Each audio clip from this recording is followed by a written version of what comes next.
La campaña electoral ya está en la recta final y obviamente es importante lo que nos puedan decir los candidatos a la presidencia de la República.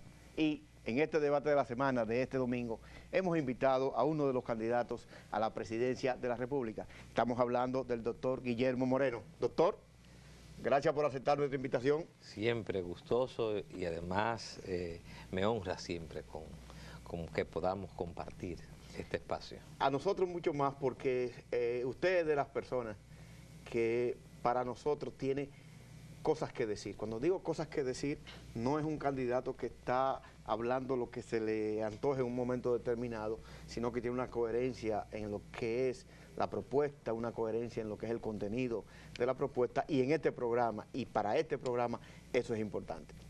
Bueno, el doctor Guillermo Moreno es el candidato del partido Alianza País. Y en ese marco, doctor, la primera pregunta es, las encuestas lo están colocando a usted en una posición interesante. Y cuando digo una posición interesante veo que anda por el 2%, alrededor del 2% en la intención del electorado. ¿Qué representa eso para Alianza País? Lo primero es que es un poquito más, porque las que se publican muchas veces están muy sesgadas por el bipartidismo. Pero en las que se hacen, en las encuestas que se hacen internas, Alianza País está...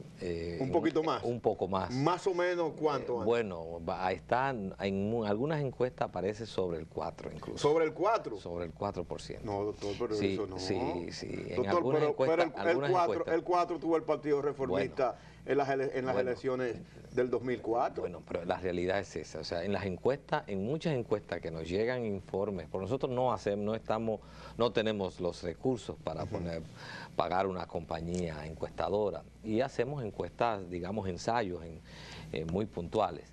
Pero en algunas encuestas que hacen grupos empresariales y además de eso, organizaciones de estas tradicionales, resulta que Alianza País está colocada por encima del 4 y eso ha sido sostenido. Claro, eso no es lo que se trasluce luego a la opinión pública, porque algunos de estos diseños están muy sesgados en función del bipartidismo. Pues bien, esto lo que refleja, al margen de que sea el 5, el 4, el 3, lo que refleja es algo importante, y es que efectivamente ya esa fortaleza inexpugnable de los partidos tradicionales, Alianza País ha logrado colocarse como una propuesta que está validada en un sector del electorado y que ha abierto una fisura en frente a ese esquema bipartidista. Hay un sector de la población que ya ha roto la tutela con los partidos tradicionales y está decidido frente a ese bipartidismo a fortalecer una tercera opción. Ese sector es el que ha decidido no quedarse en sus casas o abstenerse, sino que está dispuesto a dar un paso al frente y fortalecer una tercera opción, y a eso nosotros le llamamos que es el voto útil en este proceso electoral. Está bien, pero ¿a qué se debe eso? Cuando pregunto a qué se debe, usted hablaba del bipartidismo, pero también hay que hablar de lo que es esa cantidad de recursos que los partidos grandes tienen en campaña, a lo que es el clientelismo político. Es decir, ¿de qué manera yo puedo certificar, yo puedo decir ese 4%, porque estamos hablando de un número importante, estamos hablando, doctor, de una tercera fuerza electoral? Sí, yo pienso que en esto ha contribuido mucho, que Alianza País ha sostenido un proceso de manera constante, ha sido coherente entre lo que dice y lo que hace. Nosotros hemos sido también coherentes en nuestra crítica a esas prácticas y a esa visión de los partidos tradicionales. Hemos logrado estructurar una organización a nivel nacional, fruto de la colaboración y de la cooperación de los ciudadanos. Hemos logrado, digamos, captar un segmento de la población que no encontraba espacio en esos partidos tradicionales y ha comenzado a encontrar espacio, fruto del discurso, fruto de nuestra práctica, ha comenzado a encontrar espacio en Alianza País. Y entonces esto sucede así, los fenómenos políticos y sociales son así. Muchas veces lo más crítico es comenzar, pero después como una bola de nieve que va creciendo. Así ha pasado con Alianza País. Doctor, vamos a revisar su propuesta electoral. Si vamos a hablar, por ejemplo, se está planteando la necesidad de un cambio de modelo y es parte del discurso no solamente suyo, también de los otros candidatos, porque se entiende que el modelo económico de la República Dominicana está agotado. ¿Cuál sería su modelo económico de ganar las elecciones? Nosotros planteamos un modelo económico de desarrollo productivo. Esto para nosotros significa cambiar el modelo actual que está asentado en los servicios. Y esto significa que nosotros vamos y apostamos al impulso del aparato productivo nacional, de la industria, de la pequeña y mediana empresa, de la manufactura, pero también el impulso de la agropecuaria. Y no solamente la agropecuaria para producir materias primas, sino también para capitalizar la producción agrícola y entonces dar un paso hacia la agroindustria. De tal suerte que nosotros podamos convertirnos en un país exportador. ¿Por qué esto es tan trascendente? Afincar el desarrollo en un modelo productivo. Porque el verdadero desarrollo económico-social se da sobre todo en la medida en que una sociedad puede desarrollar sus fuerzas endógenas, su propio aparato productivo. Ningún país se desarrolla en base al endeudamiento externo. Ningún país se desarrolla en base a oportunidades coyunturales o a la remisión de remesas. Todos esos son factores que hacen muy vulnerable a un país. Nosotros tenemos que desarrollar nuestro país para que sea sostenible sobre la base del impulso de nuestra capacidad de generar riquezas. Entonces, por eso tiene que ser un modelo de desarrollo productivo. Pero hay otro elemento. No es suficiente con producir o generar riquezas. Este modelo también genera riquezas y tiene un problema, una falla de origen, y es que no distribuye equitativamente la riqueza. Entonces, nosotros necesitamos un modelo que al mismo tiempo que genere riqueza, sea capaz de no concentrar la riqueza en pocas manos y reproducir la pobreza. Por tanto, cuando hablamos entonces es un modelo productivo, pero también engarzado con la justicia social. Pero yo no sé hasta dónde la gente entienda eso, doctor, de la redistribución de la riqueza. Porque pues, se podría pensar, desde el punto de vista, obviamente, desde el punto de vista económico tiene una explicación, pero desde el punto de vista de la sociedad, ¿qué significaría esa redistribución y cómo se haría? Sí, muy sencillo, y es muy importante que usted me lo pregunte. La redistribución de la riqueza no se hace a través de funditas ni de cajitas, Ni de salami. ni de salami, ni de canastas navideñas. La distribución de la riqueza se hace creando una sociedad de igualdad de oportunidades, reinvirtiendo en bienestar para la gente los frutos del desarrollo y de la producción. Y le pongo varios ejemplos.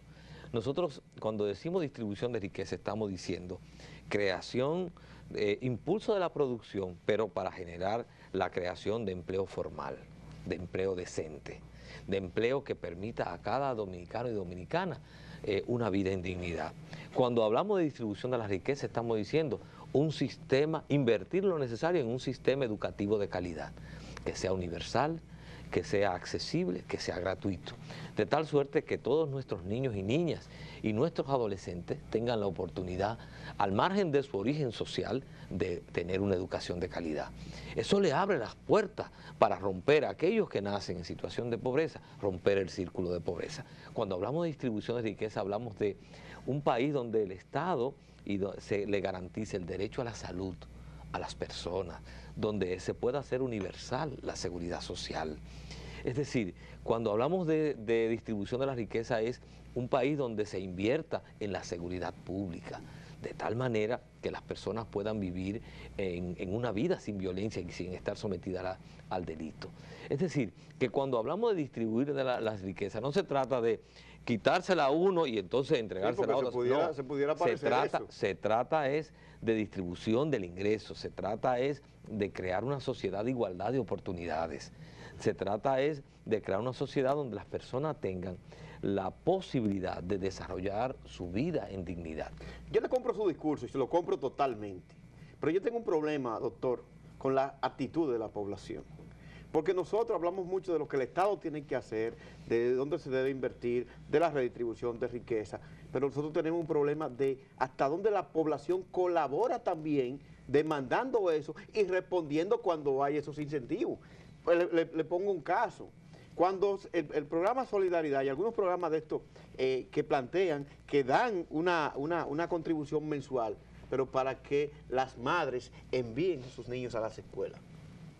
Entonces, yo hablo de la responsabilidad. Cuando usted me dice invertir en educación, por ejemplo, que haya igualdad, pero también que la población dominicana tenga una actitud hacia eso. Es decir, y que de alguna manera participe de manera activa también en eso. No sé si usted me entiende lo que estoy planteando. Es decir, que la sociedad no juegue un papel y un rol pasivo, sino que sea activo. Eso es muy interesante, esto que usted plantea, por lo siguiente, porque ciertamente no puede haber todos estos cambios y transformaciones si la sociedad no participa, si la sociedad no lo hace suyo. Ahora, el problema que nosotros tenemos es que hemos tenido un liderazgo sin la autoridad moral para convocar a la sociedad a las grandes metas y a los grandes objetivos. Eso es importante. Entonces, ¿qué resulta?